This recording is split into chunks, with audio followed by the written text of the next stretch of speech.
Here you go. Here's a better look. Now we can really look at it much more closely. This appears to be a USAirways plane that you can see. My colleague Tom Costello, who covers aviation for us, is joining me right now from Washington, D.C. And Tom, what have you been able to gather in terms of new information?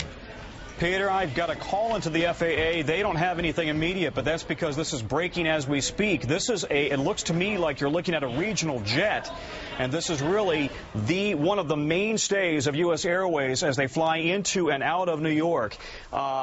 Listen, I think you have to look at the fact that they've got one door open in the front, and thus far it looks like the plane, the actual fuselage, is above water.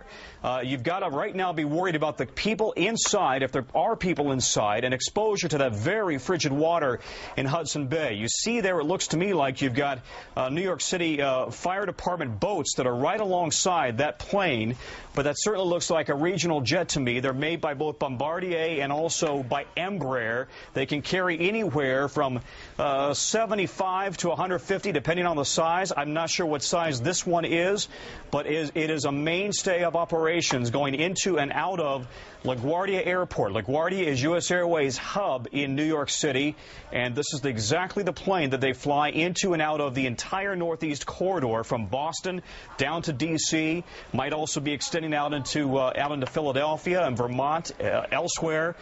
This is a very serious operation. Peter, do you know exactly where along the Hudson is? I find it curious that the plane is down in the Hudson River and not the East River.